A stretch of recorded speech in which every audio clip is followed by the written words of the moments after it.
मांडुक्य उपनिषदावरती गौडपादाचार्यांच्या काही कारिका आहेत. मांडुक्य उपनिषद, गौडपादाचार्य हे जगद्गुरू शंकराचार्यांचे आजीगुरू आहेत. त्यांचे गुरु गोविंद यतीन, गोविंद यतीनचे गुरु गौडपादाचार्य. गौडपादाचार्य हे भगवान शुकाचार्यांचे शिष्य आहेत. त्या गौडपादाचार्यांनी मांडुक्य उपनिषदाचं विवरण करताना कारिकेमध्ये केलं आहे. त्याला गौडपादकारिका असं म्हणतात. त्याच्यावर जगद्गुरू शंकराचार्यांचं भाष्य आहे. या गौडपादकारिकेची 4 प्रकरणं आहेत. त्याच्यातल्या वैतथ्य नावाच्या प्रकरणामध्ये गौडपादाचार्यांनी मायेबद्दल बोलताना असं विधान केलं आहे की काय आहे बाबा ही माया, तिला काय म्हणता येतं. त्यांची कारिका अशी आहे, धर्माम्य इति जायन्ते जायन्ते ते न तत्वतः जन्म मायोपमं तेषां साच माया न विद्यते. ही माया विद्यमान नाही. आचार्यांनी प्रश्न उपस्थित केला आहे, माया नाम वस्तू तरीही नैवम साच माया न विद्यते. अरे मग जर विद्यमान नाही तर तिला माया का म्हणता. याला उत्तर देताना आचार्यांनी असं सांगितलंय, माया इति अविद्यमानस्य आख्या इति अभिप्राय. त्याच भाष्य आहे, याच कारिकेचं भाष्य आहे. आणि त्या भाष्यामध्ये आचार्यांनी हे बोलून दाखवलंय, विद्यमानची नोहे. अनुभवामृत ज्ञानोबराय बोलतात, अरे विद्यमान नाही म्हणून ती अविद्या आहे. तिला काय विद्यमानता देता. नाही म्हणो जाईजे तव विश्वाकारे देखीजे. ज्ञानोबरायांची ज्ञानेश्वरीतली भाषा. पण नाही म्हणावं तर अनुभव येतो. अनुभवाने आहे म्हणावं तर जाणवत नाही, तिला सिद्ध करता येत नाही. उभयात्मक म्हणावं तर 2 परस्पर विरुद्ध धर्म एका आश्रयाने एकसमयावच्छेदाने राहत नाहीत. मग काय करावं. या मायेला म्हणा सदसद विलक्षण. सत असत या दोन्हीपासून ती विलक्षण आहे. असत म्हणावं तर आहे, सत म्हणावं तर सिद्ध होत नाही, म्हणून ती त्यापेक्षा विलक्षण आहे. म्हणजे काय आहे, उदाहरणानं सांगता येईल. उदाहरणानं सांगतो. मागे दिलं असेल उदाहरण, पुन्हा देतो. या कारणाकरता देतोय, पुनरावृत्ती झाली तरी होऊ देत, मी ते देतो.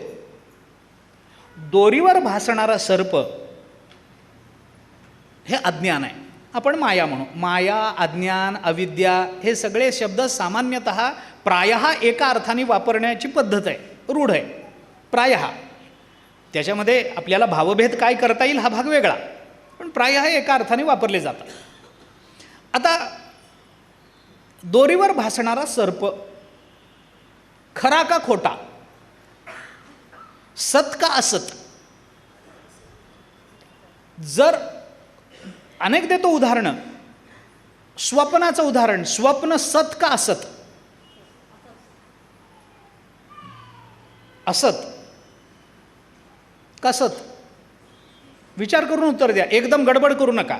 स्वप्न खोटं असतं हे मलाही माहिती आहे, पण वेदांत दृष्टीने नीट उत्तर द्या. स्वप्न आपल्याला जे असत वाटतं ते जागृतीत का स्वप्न कालात. मग मी काय विचारलंय, स्वप्न सत आहे का असत आहे. जागृतीचा विषय आला कुठं. तुम्ही जागृतीत येऊन का उत्तर देता.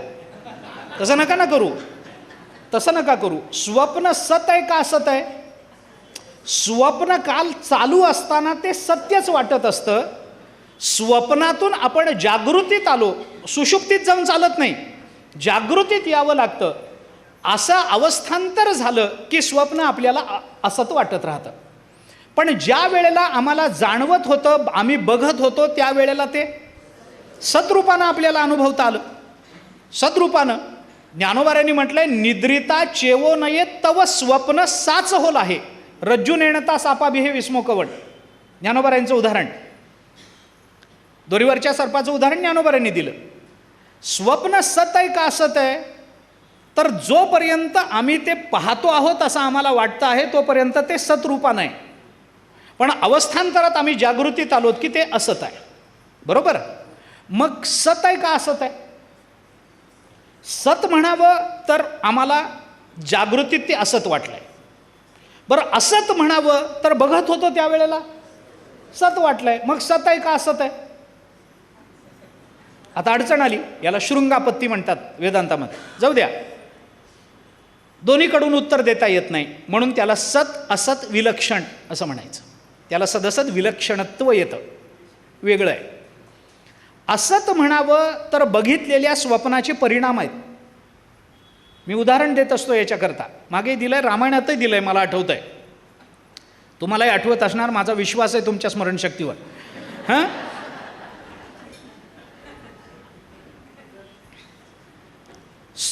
काय आहे वृत्ती प्रभाकरामध्ये, आता हे सगळं लांबच जाणारं प्रकरण आहे, किचकट आहे, पण रंजक आहे, समजून घेण्यासारखं आहे. ज्ञान दोन प्रकारचं असतं. एक प्रमात्मक ज्ञान असतं आणि दुसरं भ्रमात्मक ज्ञान असतं. भ्रम हा ज्ञानाचाच प्रकार आहे. बरं, भ्रम हा सुद्धा ज्ञानाचाच प्रकार आहे. कारण का, भ्रम झाला म्हणजे काहीच कळलं नाही असं नाही, चुकीचं कळलं आहे, पण कळलं आहे, तेही ज्ञानच आहे.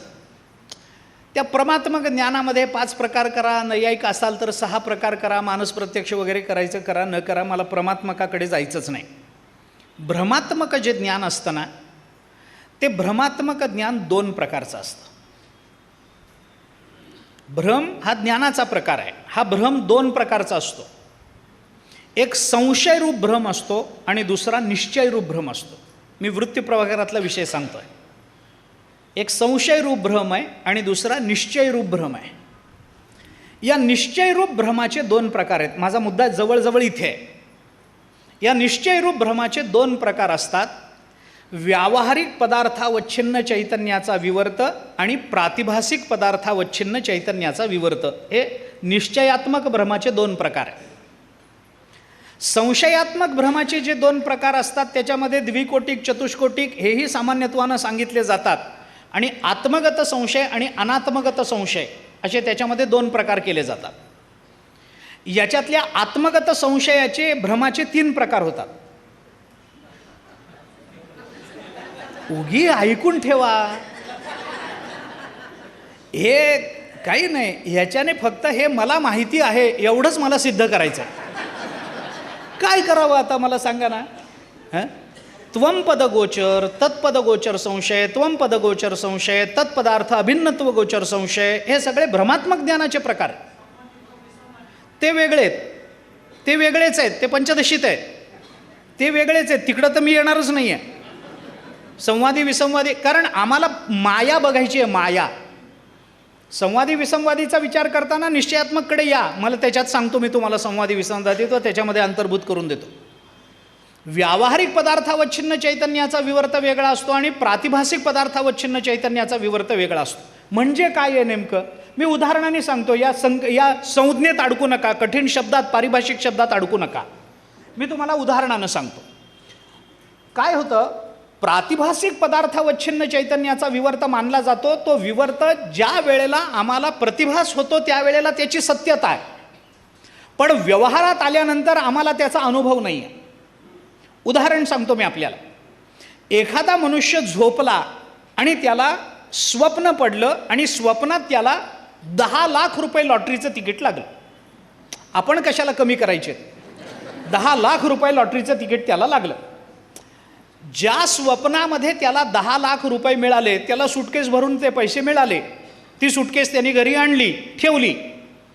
आता 10 लाख रुपये मिळाले याचा आनंद त्याला स्वप्नात आहे की नाही, मी स्वप्नात म्हणतोय, स्वप्नात आहे की नाही, आहे. ज्या काळामध्ये तो स्वप्नामध्ये 10 लाख रुपयांनी भरलेली सुटकेस स्वतःच्या हातात घेत होता त्यावेळेला तो आनंदित होता की नाही, होता. आणि त्या आनंदामध्ये वाह असं म्हणाला जागा झाला. आता मला सांगा, ती 10 लाख रुपयाची सुटकेस त्याच्या उशाला दिसेल काय? तो आनंद त्याला पुन्हा अनुभवता येईल काय? येणार नाही. प्रतिभास होता आणि तो विवक्षित कालापुरता होता. त्या कालमर्यादेमध्ये प्रतिभासही संपला आणि प्रतिभासाचे परिणामही संपले. याला प्रातिभासिक पदार्थावच्छिन्न चैतन्याचा विवर्त म्हणतात. व्यावहारिक पदार्थावच्छिन्न चैतन्याचा विवर्त ह्याच्यापेक्षा वेगळा आहे. हाही निश्चयात्मक भ्रमाचाच प्रकार आहे आणि माया इथेच नेमकी आपल्याला अनुभवता येते. व्यावहारिक पदार्थावच्छिन्न चैतन्याच्या विवर्तात काय होतं, अनुभव येतो, तो भ्रामक असतो. उदाहरण मागे सांगितलेलं आहे, पुन्हा सांगतो. मनुष्य झोपला, स्वप्न पडलं आणि स्वप्नामध्ये अरण्यात शिकारीला गेला. त्याला वाटलं काहीतरी एखादा ससा विसा पकडावा, मारावा, पकडून आणावा, एखादा पक्षी पकडावा. गेला अरण्यामध्ये आणि त्या सश्याचा शोध घेत घेत पुढं निघाला. अचानक एक वाघ त्याच्यासमोर येऊन उभा राहिला. स्वप्नात, स्वप्नात, हां तुम्ही जागे व्हा. स्वप्नात अचानक एक वाघ त्याच्यासमोर येऊन उभा राहिला. त्याला अपेक्षाच नव्हती. वाघ हातात बंदूक होती, ते शिकारीचा वेश परिधान केलेला होता, आयटीत चालला होता बूटबीट घालून, हातामध्ये बंदूक होती. अचानक वाघ समोर येऊन उभा राहिला. काय करावं कळेना. अपेक्षा नव्हती, ससाविसा भेटेल असं वाटलं होतं, पण नाही. वाघच वाघ समोर येऊन, वाघ याच्याकडे बघतोय, हा वाघाकडे बघतोय, हातात बंदूक आहे. पण त्या वेळेला सुचलं पाहिजे ना, वाघ समोर दिसल्यावर. काय नाही, थरथर थरथर कापायला लागला. वेपथुश्च शरीरे मे रोमहर्षश्च जायते गांडीवां संस्कृते हस्तात वक्चैव परिदय्यते. अर्जुनाचं धनुष्यबाण जसं निष्ठून गेलं तशी याची बंदूक हातातून थरथर थरथर कापायला लागला. त्या वाघाला बघून वाघ याच्याकडे बघतोय. वाघालाही कळलंय काहीतरी मिळालंय. याला कळलं हा वाघ आहे. कापायला लागला. बंदूक हातातली गळून पडली. काय करावं कळेना. शेवटचा पर्याय म्हणून धावायला लागला. स्वप्नात धावायला लागला. धावायला लागल्याबरोबर वाघ पाठलाग करायला लागला. धावणारा मनुष्य बघितला की कुत्री बित्री तशीच असतात, जवळून गेलं तर काही करत नाहीत, पळायला लागलं की मागे लागतात. तसं तो वाघ लागला मागे. आता माणसाचं पळणं आणि वाघाचा वेग कसं होईल, त्या वाघाने त्याला गाठलं, त्याला पंजा मारला, उडी घेतली, तो पडला, छातीवर पाय ठेवून वाघ उभा राहिला. आता नरडीचा घोट घेणार.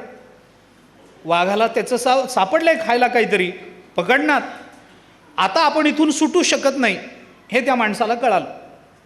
आणि आता करावं काय? काय नाही, शेवटचा पर्याय आरडाओरडा करावा. कुणी जवळ असेल तर मदतीला येईल. मेलो वाचवा. आरडाओरडा करायला लागला. त्याची बायको स्वयंपाकघरात काम करत होती. घाबरला, पळायला लागला होता, घाबरला होता. मेलो वाचवा. बायको एकदम पळत आली. बघितलं तर झोपेत ओरडतोय. त्याला जागं केलं. उठा पांडुरंगा, आता दर्शन द्या सकाळ झाला, अरुणोदय, सरली निद्रेची वेळ, उठा. जागं केलं. उठून बसला. घाबरलेला, घामाघूम झालेला. इकडं तिकडं बघितलं. अरे आपण आपल्या घरी आहोत. भान झालं. बाजूला बायको उभी. आता काय वाघाची ताकद आहे घरात यायची? वाघ काही घरी येऊ शकत नाही. आता झालं. आपण बायको बाजूला आहे म्हणल्यावर वाघ काय करेल? आता ताकद आहे वाघाची काही नाही. थोडं अवसान आलं. आणि मग बायकोने विचार, का हो एवढं घाबरायला, मेलो म्हणून आरडाओरडा करतात, शर्ट घामानं चिंब झाला, काही स्वप्न पडलं का? स्वप्न पडलं. काय झालं? म्हणे वाघाने माझ्यावर हल्ला केला आणि वाघ मला मारत होता, तेवढ्यात तू आलीस. चांगलं झालं. आता मला सांगा, हा स्वप्नात दिसलेला वाघ स्वप्नात खरा वाटला होता? काही म्हणणं नाही. जागृतीत आल्यानंतर तो वाघ खरा आहे का खोटा आहे? 100%. बघा, जागृतीत जो स्वप्नामध्ये दिसलेला वाघ जागृतीत जागा झाल्यानंतर खरा आहे का खोटा आहे? खोटा आहे. मग मला सांगा, जागृतीत जागेपणी जर तो वाघ खोटा असेल तर स्वप्नात त्या वाघाला बघून फुटलेला घाम जागृतीत खरा आहे का खोटा आहे? तो खरा आहे का? घाम, वाघ जर खोटा आहे तर घाम का खरा आहे सांगा ना? वाघ खोटा की नाही? खोटा. मग घाम का खरा? घाम खरा ना. अंग सगळं घामानं चिंब झालंय, कपडे भिजलेले आहेत घामानं, मग तो घाम खरा का खोटा? खरा. मग घाम जर खरा असेल तर याला म्हणतात व्यावहारिक पदार्थावच्छिन्न चैतन्याचा विवर्त. स्वप्नातलं लॉटरीचं तिकीट आणि त्या मिळणाऱ्या पैशांनी होणारा आनंद आणि ते पैसे हे दोन्ही प्रतिभासापुरतंच मर्यादित आहे. पण व्यावहारिक पदार्थावच्छिन्न चैतन्याच्या विवर्तामध्ये दिसणारा पदार्थ, दिसणारी वस्तू, दिसणारा वाघ स्वप्न कालामध्ये जरी खोटा असला तरी त्याचा परिणाम मात्र व्यवहारामध्ये सत्यत्वानं प्रतीतीला येत असेल तर याला व्यावहारिक पदार्थावच्छिन्न चैतन्याचा विवर्त म्हणतात, यालाच निश्चयात्मक भ्रम म्हणतात आणि यालाच माया असं म्हणतात. हीच माया, जी माया आम्हाला कल्पित पदार्थ दाखवते पण परिणाम मात्र वास्तवात भोगायला लावते, तिला म्हणतात माया. या मायेच्या दोन शक्ती आहेत, एक विक्षेप शक्ती आणि दुसरी आवरण शक्ती. कारण माया ही भगवंताची शक्ती आहे, अव्यक्त नामनी परमेश शक्ती ही असं म्हटलंय तिला आचार्याने. ही माया, आता ही माया ही आम्हाला कळाली पाहिजे. भागवताने मायेचं लक्षण सांगताना काय लक्षण सांगितलं आपल्याला, तोही विचार या संबंधामध्ये केला पाहिजे. वास्तवामध्ये जी नाही आहे, इंद्रियजन्य ज्ञानानं प्रमात्मक ज्ञानानं ज्याचा अनुभव घेता येतो असा अनुभव मायेचा घेता येत नाही. कसा घेता येईल? अहो, आपण काय म्हणतो, आम्ही स्वप्न पाहिलं. मी फार विचित्र स्वप्न बघितलं हो. मला सांगा, बघण्याकरता डोळे उघडे लागतात का बंद? कुठलाही पदार्थ बघण्याकरता डोळे उघडे असावे लागतात का बंद डोळ्यांनी दिसतं? उघडे लागतात. मग स्वप्न बघितलं असेल तर डोळे उघडे असतील ना त्या काळात? नाही ना. म्हणजे इंद्रियाने आम्हाला त्याचा बोध करताच येत नसतो त्या स्वप्नाचा, ते त्याच्या पलीकडे आहे. वास्तविक जी नाही आहे, परंतु अशी एक अनिर्वचनीय वस्तू ती निर्माण करते की जी वस्तू मला माझ्यापेक्षा वेगळी वाटत राहते. ऐका, नसेल वास्तवात जी इंद्रियाने बघता येत नाही अशी एखादी अनिर्वचनीय वस्तू, ती वस्तू जेव्हा मला जाणवून दिली जाते त्यावेळेला ती मला माझ्यापेक्षा वेगळी दिसत असते.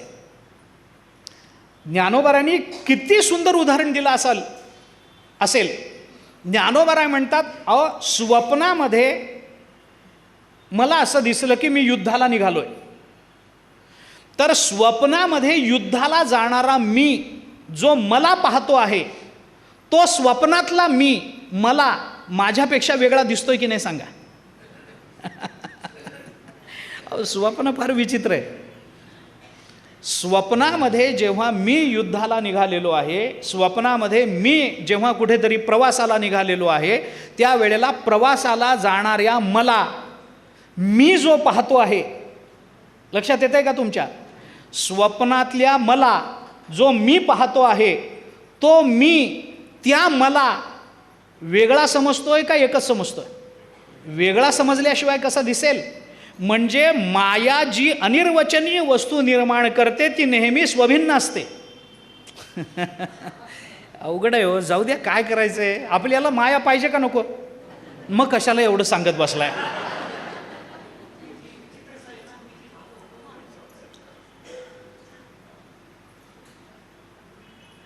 स्वप्नीची जे विचित्र सेना, ज्ञानोबारांनी फार गोड उदाहरण दिले, तेच सांगणार होतो मी. जाईल रया. त्याच्यापेक्षा उदाहरण देऊ का ज्ञानोबारांचं? अजून किती बोललेत संत या संबंधामध्ये. कारण काय माहिती आहे का, मी पुन्हा तोच परवाचाच विषय आपल्यासमोर ठेवतोय. सत्य कळणं हा मुद्दाच नाही आहे, सत्य आहेच आहे. वरच्या मायेचं आवरण जाणं हा मुद्दा आहे. मुद्दा काय लक्षात घ्या, खाली जे आहे ते आहेच आहे, त्याच्यामध्ये काही प्रतिबंध नाही, त्याला काही झाकू शकत नाही, ते आहेच आहे. माया काही परमात्मा तत्वाला झाकू शकत नाही, तेवढी ती व्यापक नाही आहे. मग परमात्म्यावरचं आवरण कसं आहे? माया परमात्म्याला झाकत नाही आहे, परमात्मा मायेपेक्षा नेहमीच व्यापक आहे. माया जिथं पोचू शकत नाही तिथेही परमात्मा आहे. अहो, सज्जनांच्या अंतःकरणात माया नाही आहे पण परमात्मा आहे की नाही? आहे ना. माया तिथे पोचू शकत नाही पण परमात्मा तिथे आहेच आहे. मायेपेक्षा परमात्मा नेहमीच व्यापक आहे, मायेला पोटात घेणारा आहे. मग माया परमात्म्याला झाकेल? माया परमात्म्याला झाकत नाही, माया आपल्या बुद्धीला झाकते, म्हणून परमात्मा झाकला गेल्यासारखा दिसतोय. लक्षात घ्या, माया आपल्याला तिरोहित करते, आपल्या बुद्धीला तिरोहित करते. त्यामुळे आम्हाला परमात्मा दिसत नाही ना, आम्हाला वाटतं परमात्मा झाकला गेला. आपण काल दिलेलं उदाहरण, सूर्यासमोर ढग येतो, तो ढग एवढासा आहे आणि सूर्य केवढा आहे, तो ढग काय सूर्याला झाकेल काय? नाही, पण सूर्य आणि आपण आपल्या नेत्राच्या ज्या कक्षा आहेत त्या कक्षेला तो झाकतोय, म्हणून आपल्याला वाटतंय सूर्य झाकला गेलाय म्हणून. तसंच आहे, माया परमात्म्याला झाकत नाही. पण मायेच्या ठिकाणी दोन शक्ती असतात, एक विक्षेप शक्ती, एक आवरण शक्ती आहे. झाकून टाकणे आणि विपरीत रूपानं दाखवणे, या दोन शक्ती मायेजवळ असतात. हे माया आम्हाला कळली पाहिजे. का कळली पाहिजे? ती अनिर्वचनीय आहे. ती अनिर्वचनीय आहे, आम्हाला कळलं पाहिजे. का कळलं पाहिजे? त्याचं एकमेव कारण सांगून पुढं जातो. मला अजून दोन संकल्पना आपल्यासमोर ठेवायच्या. माया आम्हाला का कळली पाहिजे? परमात्मा कळावा म्हणून माया कळली पाहिजे असं नाही आहे. त्याचं एकच उत्तर आहे, मायेच्या कळण्यामध्येच मायेची निवृत्ती असते, म्हणून आम्हाला कळली पाहिजे. मायेच्या कळणं हीच मायेची निवृत्ती आहे. असं आहे, अध्यस्त पदार्थ अध्यस्त म्हणून कळू देत किंवा अध्यस्त पदार्थाचं अधिष्ठान कळू देत, आम्हाला जाणीव होणार आहे ती अधिष्ठानाचीच होणार आहे. अध्यस्त पदार्थाची निवृत्ती अधिष्ठान रूप असते. वेदांताचे चिंतन आहे, वृत्ती प्रभाकरातलं वाक्य आहे, अध्यस्त पदार्थ की निवृत्ती अधिष्ठान रूप होवे है, असं वृत्ती प्रभाकरातलं वाक्य आहे. अध्यस्त पदार्थ काय करतो? अध्यस्त पदार्थ काय असतं? अध्यास निर्माण होण्याकरता किंवा अध्यास होण्याकरता तो पदार्थ आम्हाला कळला नाही एवढंच कारण नाही आहे. अध्यास होण्याची 11 कारणं आहेत वेदांतामध्ये, चित्सुखीमध्ये आली आहेत. 11 कारणं आहेत माणसाला अध्यास का होतो याचा विचार जर करायचा झाला तर. मी ती सगळी कारणं सांगत बसलो तर पुष्कळ वेळ जाईल. किती कारणं तुम्हाला सांगू, त्याच्यातली सांगा तेवढी सांगतो. अध्यासासाठी 2 गोष्टी लागतात. धावतं सांगतो. अध्यासाकरता 2 गोष्टी लागतात. एक अधिष्ठान पदार्थ लागतो आणि एक आरोप्य पदार्थ लागतो. एकाच पदार्थात अध्यास होत नाही, आरोप्य पदार्थ लागतो. दोरी लागते आणि सर्पाचं ज्ञान लागतं तर अध्यास होतो दोरीवर सर्पाचा. 2 पदार्थ लागत असतात. याच्यातलं जे अधिष्ठान आहे ते सांश लागत असतं, सावयव लागत असतं अध्यास होण्याकरता. जे अधिष्ठान लागतं ते परप्रकाश्य असलं पाहिजे, म्हणून दिव्याचा प्रकाश पडला तर दोरी कळते. परप्रकाश्य असलं पाहिजे. अध्यास होण्याकरता चौथी गोष्ट महत्त्वाची आहे, ती म्हणजे अधिष्ठान आणि अध्यस्त पदार्थ या दोन्हीमध्ये सादृश्य पाहिजे. दोरीवर सर्पाचं ज्ञान होतं, दोरीवर कधी तुम्हाला दुसऱ्या कोणत्या पदार्थाचं ज्ञान झालंय का? दोरीवर सर्पाचा भ्रम होऊ शकतो. दोरीवर तुम्हाला कधी मडक्याचा भ्रम झालाय का? नाही होणार. का होणार नाही? कारण मडकं आणि दोरी याच्यामध्ये सादृश्यच नाही आहे ना. दोरी आणि सर्प, अध्यस्त आणि अधिष्ठान या दोन्हीमध्ये सादृश्य लागतं. बरं, गंमत अशी असते, अधिष्ठानाच्या ठिकाणी ज्या पदार्थाचा आरोप आम्हाला करायचा आहे त्या पदार्थाचा संस्कार हा भ्रांत पुरुषाच्या चित्तावर असला पाहिजे, हा नियम आहे. दोरीवर जर मला सर्पाचा भ्रम व्हायचा असेल तर याच्या पूर्वी मी कधीतरी सर्प बघितलेला असावा लागेल. मला सर्पच माहिती नाही तर दोरीवर सर्प कसा दिसेल? त्याचा संस्कार लागत असतो. बरं, एवढं एक पुरत नाही, प्रमाता प्रमाण प्रमेय दोष पाहिजे. काहीतरी तिथं दोष असला पाहिजे. मंद अंधकार तरी स्वच्छ प्रकाशामध्ये दोरीवर सर्पाचा भ्रम होईल का? होणार नाही. कुठेतरी मंद अंधकार पाहिजे, मला गडबड पाहिजे, जाता जाता मला वाटलं पाहिजे, काहीतरी प्रमाण दोष पाहिजे, प्रमेय दोष पाहिजे, प्रमातृदोष पाहिजे. 3 दोषापैकी एक तरी दोष असला पाहिजे. त्याच्याकरता अधिष्ठान पदार्थाचं पूर्ववर्तित्व लागतं. म्हणजे काय असं आहे, ज्या अधिष्ठान पदार्थ ज्याला सर्पाचा भ्रम होतो त्याच्या समोर पाहिजे. दोरी माझ्या समोर पाहिजे. दोरी आहे माझ्या गावी आणि मला भ्रम झालाय संभाजीनगरला, असं होत नाही ना. त्याला पूर्ववर्तित्व म्हणतात. समोर पाहिजे, इंद्रियाचा विषय होणारं पाहिजे, तर तिथं अध्यास निर्माण होतो. त्या दोन्ही पदार्थाच्या ठिकाणी एकेंद्रिय ग्राहित्व पाहिजे. अध्यस्त आणि अधिष्ठान या दोन्ही पदार्थाचं एकेंद्रिय ग्राहित्व पाहिजे. म्हणजे काय? म्हणजे ते दोन्ही एकाच इंद्रियाचा विषय होणारे असले पाहिजे. डोळ्यानं दिसणाऱ्या दोरीवरती कानानं ऐकू येणाऱ्या स्वराचा भ्रम कधी होणार नाही. त्याला डोळ्यानं दिसणाऱ्या सर्पाचाच भ्रम व्हावा लागेल. दोन्ही पदार्थाच्या ठिकाणी एकेंद्रिय ग्राहित्व लागत असतं तर भ्रम होतो, अध्यास होतो, नाहीतर होत नाही. कळायला लागले का हो ना? हां, म्हणजे असं होऊ नये की मी बोलतोच आहे आणि म्हणजे कळत नाही असं दावा नाही माझा, पण कळायला लागले का म्हणजे याच्यात रस येतोय का, नाही तर मी सोडून देतो विषय, काही तसं हे नाही. अधिष्ठान पदार्थाचं साधारण रूपामध्ये अज्ञान लागत असतं किंवा असाधारण रूपामध्ये अज्ञानही चालतं. त्याचं कारण सांगतो. दोरी ही दोरी आहे हे जर ज्ञान होईल तर दोरीवर सर्पभ्रम होणार नाही. काहीतरी आहे असं वाटलं पाहिजे, असाधारण रूपाचं अज्ञान लागतं. अधिष्ठान विषय बाह्य असावा लागतो.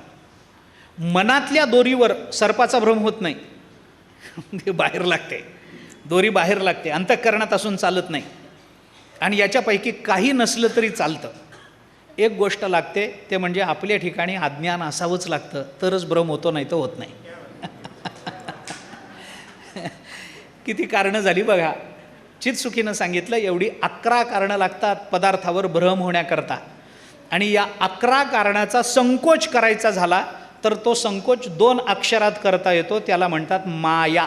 संपलं. याला म्हणतात माया. माया काय आहे? माया का कळाली पाहिजे? कारण मायेचं कळणं हीच मायेची निवृत्ती आहे. दोरीवर भासणाऱ्या आता दोरी सर्प आपल्याला अवघड वाटत असेल तर स्वप्नाचं देतो, तो नित्य अनुभवाचा भाग आहे म्हणून. स्वप्न बघणाऱ्या माणसाला हे स्वप्न आहे हे कळलं तर ते स्वप्न राहील का? बघा ना विचार करून. म्हणजे स्वप्नाची स्वप्न म्हणून जाणीव होणं हीच त्या स्वप्नाची निवृत्ती आहे. बरोबर आहे का? बघा काय आहे, भ्रमकालामध्ये भ्रामक पदार्थ जर सत्य म्हणून प्रतीतीला आला तर त्याला भ्रम म्हणतच नाहीत ना. भ्रम म्हणून प्रतीतीला आला तर त्याला भ्रम म्हणतच नाहीत ना. भ्रामक पदार्थ सत्य म्हणून प्रतीतीला येतच असतो. भ्रमकालामध्ये भ्रम जर भ्रम वाटत असेल तर त्याला भ्रम म्हणत नाहीत. स्वप्न बघणाऱ्या माणसाला अरे हे तर स्वप्न आहे असं जर कळालं तर तो जागृतीत आहे का स्वप्नात आहे? म्हणजे स्वप्न नाही, म्हणजे स्वप्नाचं कळणं हीच स्वप्नाची निवृत्ती आहे. असं होईल की नाही? स्वप्नाची स्वप्न म्हणून होणारी जाणीव हीच स्वप्नाची निवृत्ती असते. अध्यस्त पदार्थाची अध्यस्त म्हणून होणारी जाणीव किंवा अध्यस्त पदार्थाची अधिष्ठान रूपाने होणारी जाणीव म्हणजेच त्या अध्यस्त पदार्थाची निवृत्ती असते. आम्हाला मायेचा विचार का करायचा आहे? कारण विचारानं माया कळाली तरच माया निवृत्त होईल म्हणून मायेचा खटाटोप आहे. म्हणून माया कळली पाहिजे. ही माया आहे, जिच्या ज्ञानात जिची निवृत्ती आहे ती माया. बस तिच्या ज्ञानात तिचीच निवृत्ती होते, तिला माया असं म्हणतात. आता त्याचा विस्तार जाऊ द्या, पुष्कळ विचार आहे त्याच्यामध्ये. मिथ्यात्वाचं लक्षण करताना अद्वैत सिद्धीमध्ये पंचलक्षणं आली आहेत. पंचमिथ्यात्व म्हणतात त्याला. त्याच्यात शेवटचं लक्षण सांगितलंय मधुसूदन सरस्वतीने अद्वैत सिद्धीमध्ये. मिथ्या कशाला म्हणायचं? कशाला मिथ्या म्हणतात? ज्ञान निवर्त्यत्वम वा मिथ्यात्वम हे मिथ्यात्वाचं लक्षण आहे. जे ज्ञानानं निवृत्त होतं त्याला मिथ्या म्हणतात. मायेचा हा स्वभाव आहे आणि माया याच अर्थानं विचारात घ्यायची आहे. जिच्या जाणीवेमध्ये जिची निवृत्ती आहे. भ्रमाच्या जाणीवेत भ्रम निवृत्त होतो. स्वप्न म्हणून कळालं की स्वप्न संपलं.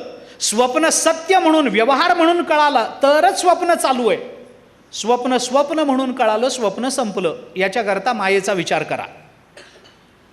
आणि सगळ्यात शेवटचा विचार आपल्याला करायचा या संबंधातला, तोही विचार बोलून दाखवतो. कशाकरता हे सगळं चाललंय? आत्मतत्वापर्यंत जायच्या आधी मध्ये जगत आहे. मायेचं कार्य काय? जग दाखवणं हे मायेचं कार्य आहे. जग दाखवणं हे मायेचं खरं कार्य नाही आहे. ऐका, एकच वाक्य बोलणार आहे. जग दाखवणं हे मायेचं अर्ध कार्य आहे. मायेचं खरं कार्य ते नाही आहे. दाखवलेल्या जगाला सत्य मानायला भाग पाडणं हे मायेचं खरं कार्य आहे. असं आहे. जग दाखवणं हे मायेचं खरं कार्य नाही आहे. हां, मायेमुळे जग दिसतं हे बरोबर आहे. परमात्मा असूनही जगदरूपानं परमात्मा दिसणं हे मायेमुळे मान्य आहे. पण त्याच्या संबंधानं सत्यत्वाची भावना निर्माण करणं 7वा अध्याय ज्ञानेश्वरीचा, त्याच्या सुरुवातीला ज्ञानाची लक्षणं करताना ज्ञानोबारायांनी केलेलं विवरण बघा. अर्जुना तया नाव ज्ञान येर प्रपंचते विज्ञान तेथ सत्य बुद्धी हे अज्ञान. हेही जाण सत्य बुद्धी, जगत सत्यत्व बुद्धी. जग भ्रमाचा वेगवेगळ्या पद्धतीने विचार केला, ते जगत सत्यत्व भूमिका ज्या आहेत ना मानायला भाग पाडणारे, ती माया. जन्म आणि मरण ही माया नाही आहे, हे संसरण नाही आहे, हा संसार नाही आहे. जन्म आणि मरणाला सत्य मानणं हा संसार आहे. उपजणे आणि निमणे हे साचची जे का मानणे तो जीवलोकू मी म्हणे संसारवन. ज्ञानेश्वरीत भगवान बोलतात हे साचची मानणे, जे जसं नाही तसं ते मानायला भाग पाडणं आणि ते तसंच आहे याचा निश्चय करून देणं हे मायेचं कार्य आहे. जगत माया कार्य म्हटलं जातं. मायेपासून जग निर्माण होतं. एका परमात्म्यापासून जगताची उत्पत्ती होत नाही, नुसत्या मायेपासून जगताची उत्पत्ती होत नाही. ब्रह्म आणि माया यांच्यापासून जगद उत्पत्ती होते. का? कारण उत्पत्ती होण्याकरता सत्ता लागते, ती ब्रह्माकडून घ्यावी लागते. आणि उत्पत्ती करण्याकरता कर्तृत्व लागतं, ते मायेकडून घ्यावं. कारण ब्रह्म कर्तृत्ववान नाही आणि मायेला सत्ता नाही. माया सत्ताही नाही, पण त्याचं कुंकू जोपर्यंत ती धारण करत नाही तोपर्यंत तिच्या ठिकाणी कर्तृत्व येत नाही.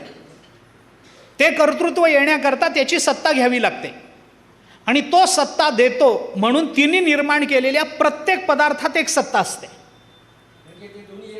नाही, सांगतो त्याच्याकडे येतो, ते हरिपाठात आहे नाथ महाराजांच्या, त्याच्याकडे येतो. हा मायातेची ब्रह्म, ब्रह्मतेची माया हरिपाठात आहे नाथ महाराजांच्या. मग सत्पद ते माया ते तिकडे आहे नाथ, बरोबर आहे, तुकोबर यांच्या गाथ्यात आहे, बरोबर.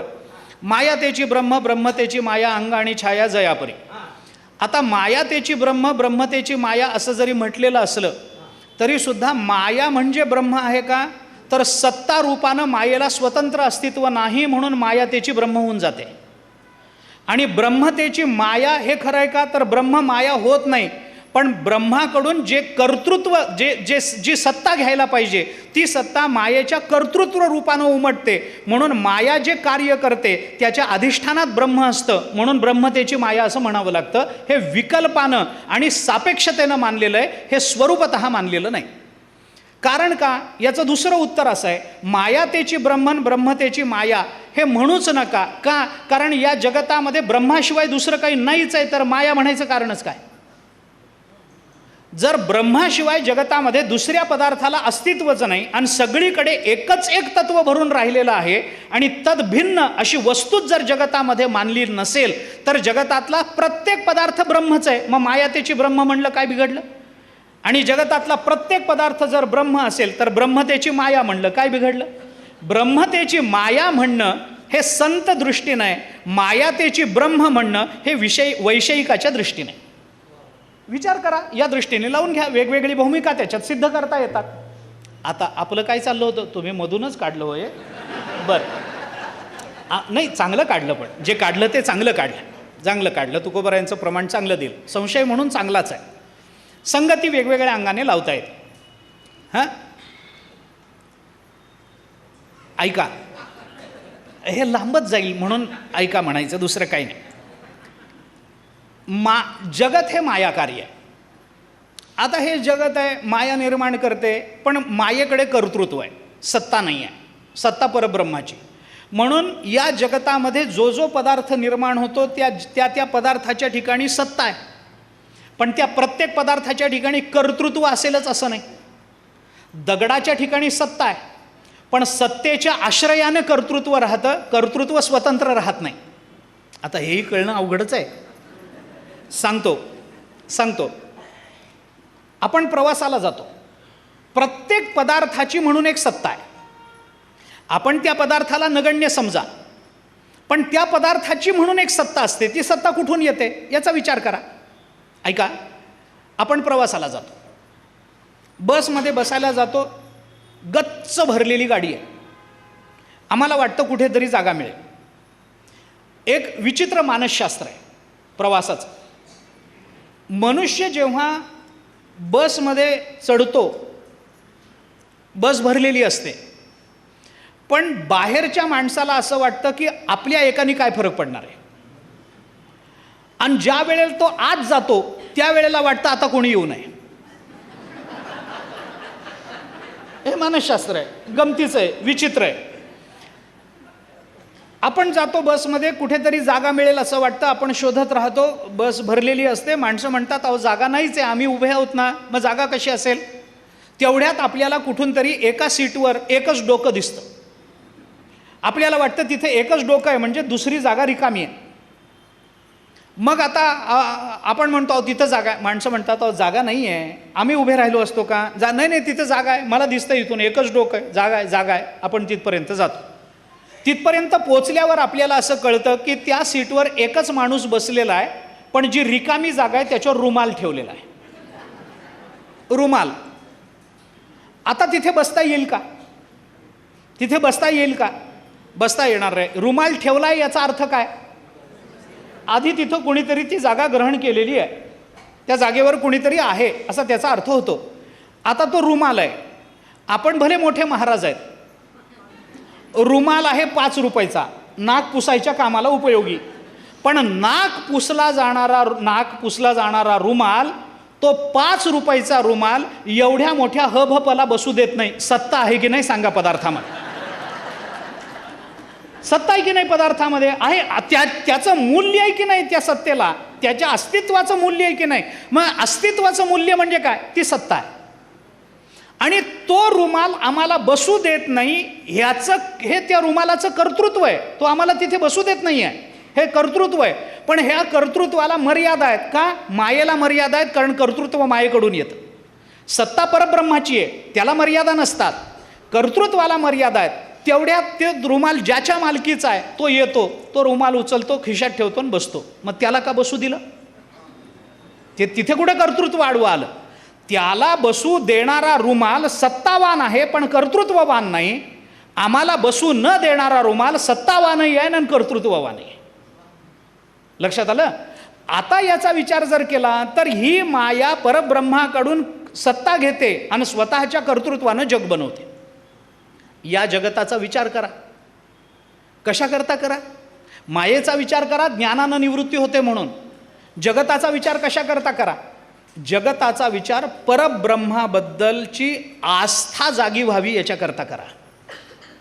परब्रह्माच्या प्राप्तीच्या प्रेरणा जाग्या व्हाव्यात याच्याकरता करा. जगताचा विचार भगवत स्वरूपाच्या प्रेमाकरता करा.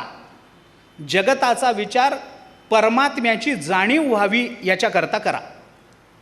का करा, कारण हे जगत काय आहे हे लक्षात घ्या. हे जगत असं कुणीतरी सहज काहीतरी करायचं म्हणून निर्माण केलेलं नाही आहे. आपण मगाशी बोललो तसं या जगताची एक संरचना आहे. या जगत हे काही नियमानं बांधलं गेलेलं आहे. या जगताला एक नियमावली आहे. या जगताला काही आधार आहे. या जगतामध्ये काही आपण त्याला निसर्ग म्हणू हरकत नाही, पण या जगतामध्ये घडणाऱ्या घटनांमध्ये काही क्रम आहे. आपल्याकडे ऋतुचक्र फिरत राहतं. उन्हाळा पावसाळा हिवाळा येत राहतात, पण यांच्या क्रमामध्ये कधी बदल झाला नाही. उन्हाळ्यानंतर येईल तो पावसाळाच येईल, पावसाळ्यानंतर येईल तो हिवाळाच येईल, हिवाळ्यानंतर येईल तो पुन्हा उन्हाळाच येईल. हाच क्रम राहणार, याच्यामध्ये परिवर्तन होणार नाही. पाऊस काळामध्ये पाऊस पडावा, उन्हाळ्यामध्ये चटका बसावा, हिवाळ्यामध्ये थंडी वाजावी, नियम आहेत. या नियमाला अपवाद नाही आहे. या नियमामध्ये बदल कुणालाच करता येत नाहीत. हे नियम असेच राहणार. हे जगत एका नियमानं बांधलं गेलं आहे. हा लोक कर्मे बांधला, ज्ञानोबराय बोलतात, एका विशिष्ट नियमानं बांधलं गेलेलं आहे. मग हे जगत काय आहे याचा विचार करताना जन्माद्यस्य यतः, याच्यापासून हे सगळं जन्माला आलं. जयापासोनी सकळ महिमंडळ हे झाले, तो एक पंढरीचा राणा नये अनुमाना श्रुतीसी तुकोबराय बोलतात. ऐका कसं आहे हे जगत. या जगताच्या वर्णनावरून आपल्याला परमात्म तत्वाचा बोध व्हावा ही अपेक्षा आहे. जन्माद्यस्य यतः ब्रह्मसूत्रातलं दुसरं सूत्र आहे, आणि जन्माद्यस्य यतः हे भागवताच्या पहिल्या श्लोकातलं पहिलं पद आहे. ते तसं का आहे याचा विचार करायची वेळ नाही आत्ता आपल्याजवळ, ती आत्ताची वेळच नाही आहे. पण याच्यापासून हे निर्माण झालं, हे याच्यापासून निर्माण झालं, हे म्हणजे नेमकं काय आहे? हे जगत आहे. हे जगत कसं आहे याचा विचार करताना जगद्गुरू शंकराचार्यांनी या जगताचं जे वर्णन केलं ना, त्या वर्णनावरून आपल्याला परमात्मबोध व्हावा ही अपेक्षा आहे. आचार्यांनी या सूत्राच्या खाली म्हणताना असं म्हटलंय, अस्य जगतः नामरूपाभ्याम व्याकृतस्य. मी वाक्य सांगतो, नंतर त्याचा खुलासा करतो थोडक्यात.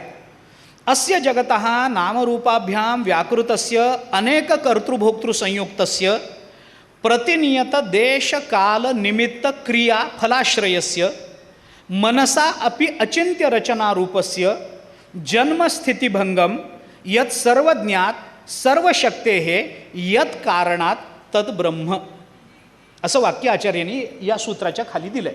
ऐका, आता याच्यातूनही मायातेची ब्रह्मचा अर्थ कळतो बरं का. ऐका, काय भूमिका आहे? अस्य जगतः, हे जग कसं आहे?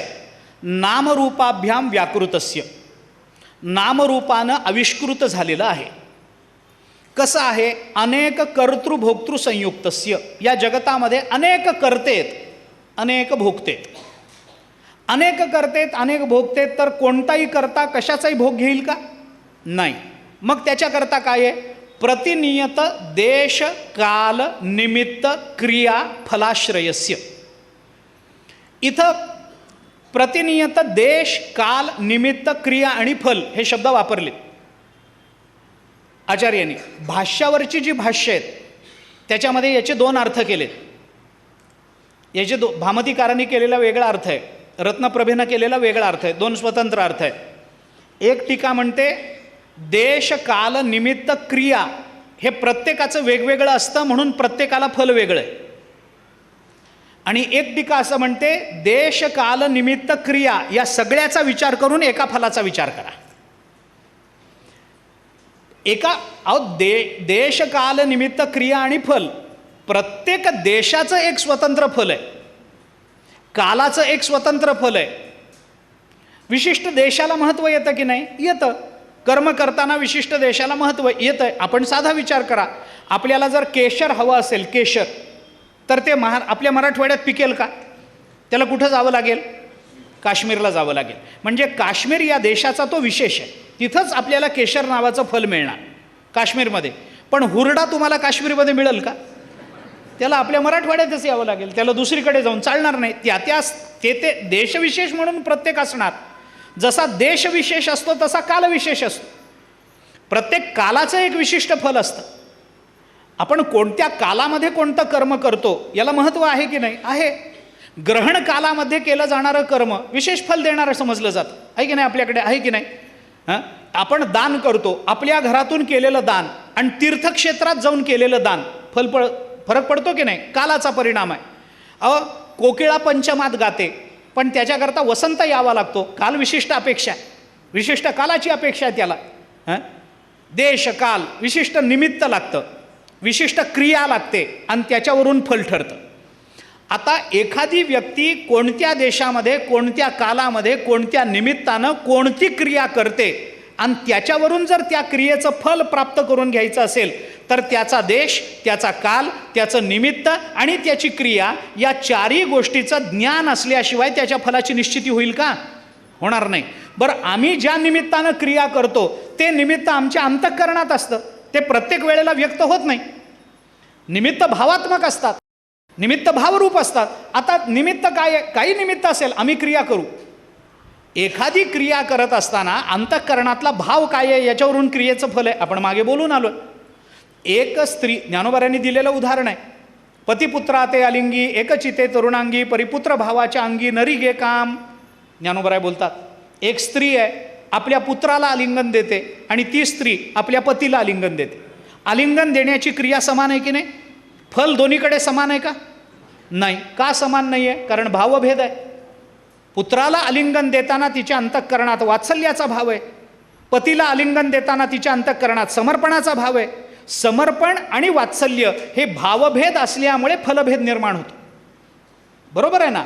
मग हा भाव हा आत आहे का बाहेर आहे? आत आहे. मग आतला आपला भाव कर्म करणाऱ्या माणसाला किंवा फल देणाऱ्याला कळला पाहिजे की नाही? कळला पाहिजे, तर आम्हाला योग्य फल मिळेल. बरं, भाव दुसऱ्याला कळत नाही, दुसऱ्या कोणाला भाव कळत नाही. मी कोणत्या भावानं काम करतोय? मुंह में राम बगल में छुरी, मधुतिष्ठती जीवाग्रे हृदय तू हलाहलम, हे तर आहेच आहे ना. माणसं गोड बोलतात पण काटा काढतात. मग गोड बोलणं बघायचं आहे का त्यांचा भाव बघायचा आहे? भाव आत आहे, तो बाहेर दिसत नाही. पण या जगतामध्ये जसा भाव आहे तसं फल आहे का? असं का होत असेल? ऐका, देश काल निमित्त क्रियाफलाश्रयस्य, आम्हाला आमचा भाव ओळखून फल दिलं जातं, मान्य आहे. मग हे जे फल मिळतं तो भावाला अनुसरून येणारं असेल तर आमच्या अंतःकरणातला भाव काय आहे हे कुणाला कळतं? जो सर्वांच्या अंतर्यामी बसला त्यालाच कळतं हा भाव कोणता आहे. आणि म्हणून आचार्यांना पुढचं बोलावं लागलं, मनसा अपि अचिंत्य रचना रूपस्य. या जगताचं स्वरूप कसं आहे? मनाने आपण कल्पनाही करू शकत नाही इतकं सौंदर्य या जगतामध्ये भरलेलं आहे. आपण त्याची कल्पना पण करू शकत नाही. किती वेगवेगळ्या रूपाची झाडं आहेत, किती वेगवेगळ्या रंगाची फुलं आहेत, किती वेगवेगळा रंगाचा आकाश आहे. प्रत्येक दिवसाचा सूर्यास्त वेगळा आहे, प्रत्येक दिवसाचा सूर्योदय वेगळा दिसतो. समुद्रकाठाचा सूर्यास्त वेगळा दिसतो, समुद्रकाठावरचा सूर्योदय वेगळा दिसतो. आपण रामेश्वरला जा सूर्योदय बघायला, सूर्यास्त बघायला इकडं कुठे या गोवा वगैरे या भागामध्ये, तर हे दोन्ही वेगवेगळं दिसतं. बरं, त्याचं सौंदर्य इतकं अलौकिक आहे की आम्हाला त्याची कल्पनाही करता येत नाही, इतकं अलौकिकत्व या जगतामध्ये भरून राहिलेलं आहे. मनसा अपि अचिंत्य रचना रूपस्य. बरं, हे जग कसं आहे? जन्म स्थिती भंगम, जन्माला येणार आहे, स्थितीला राहणार आहे, भंग पावणार आहे. मग हे सगळं या जगतामध्ये नियमानं जर होत असेल तर मग हे सगळं करणारा कुणीतरी सामान्य चालत नाही, सर्वज्ञ आणि सर्वशक्तिमान लागत असतो. आणि असा सर्वज्ञ आणि सर्वशक्तिमान परमात्म्याशिवाय दुसरा कोणीही नाही. म्हणून या जगताचा करता परमात्माच मानावा लागतो. या जगताचा करता कोण? परमात्मा हाच जगताचा करता आहे. का? कारण या जगतामध्ये चालत आलेली ही नियम परंपरा आजपर्यंत अबाधित आहे. का अबाधित आहे? कारण या नियमाला अनुसरून फल देणारा करता हा परमात्मा, हा सर्वज्ञ आणि सर्वशक्तिमान आहे. म्हणून यत सर्वज्ञात सर्वशक्ते हे तत्कारणात, ते या जगताचं कारण आहे. आणि ते कारण काय आहे? तद ब्रह्म. मग आम्हाला जग का कळावं? ब्रह्म कळावं म्हणून. म्हणून तिसरा सर्ग, तिसरा स्कंध भागवताचा आणि चौथा स्कंध हे या दृष्टीने महत्त्वाचे आहेत. सर्ग आणि विसर्ग का कळावेत आम्हाला? परमात्म्याबद्दलचा प्रेम निर्माण व्हावं म्हणून, परमात्म्याबद्दलची श्रद्धा निर्माण व्हावी म्हणून आम्हाला हे कळलं पाहिजे. याच्याकरता जगत काय आहे हे भगवंतानी ब्रह्मदेवाला सांगितलं. आणि सगळ्यात शेवटी सांगितलं, तुम्हाला सत्य काय कळालं? सांगितलं. कळालं की नाही माहीत नाही, सांगितलं. तुम्हाला माया म्हणजे काय? सांगितलं. सांगितलं. जगत म्हणजे काय? सांगितलं. सांगितलं. आता हे सगळं कशाकरता सांगितलं आहे? आत्मस्वरूपाच्या जाणीवेकरता सांगितलं. हे सगळं काय आहे? अरे तो मीच आहे हे आपल्याला कळालं पाहिजे. सत्य काय आहे? मीच सत्य आहे. ही माया कुठे आहे? अरे ही मीच निर्माण केलेली माया आहे, माझ्यामध्येच आहे, माझ्यामध्येच संपणार आहे. मायेचा आश्रय कोण आहे या संबंधामध्ये वेदांतात खूप चर्चा आहे. ती ब्रह्माश्रित मानायची का जीवाश्रित मानायची याच्यामध्ये वेदांतात पुष्कळ चर्चा आहे. पण ब्रह्माश्रित मानणारा वर्गही अद्वैत परंपरेतलाच आहे आणि जीवाश्रित मानणारा वर्गही अद्वैत परंपरेतलाच आहे. म्हणून आपल्याला त्या तपशिलात जायचं नाही आहे. कसं का असे ना, कुणाच्या आश्रयाला आहे आणि कुणाला विषय करते, असे दोन प्रश्न आहेत मायेच्या संबंधात. जीवाश्रित मानून ब्रह्माला विषय करणारी आहे का ब्रह्माश्रित राहूनच ब्रह्माला विषय करणारी आहे, का ब्रह्माश्रित राहून अविद्येला विषय करणारी आहे, का जीवाश्रित राहून अविद्येला विषय करणारी? असे 6 विकल्प आहेत त्या मायेच्या संबंधात. आत्ताच इतकं झालंय, आता हे कुठं याला खाजवून खरूज काढणे असं म्हणतात.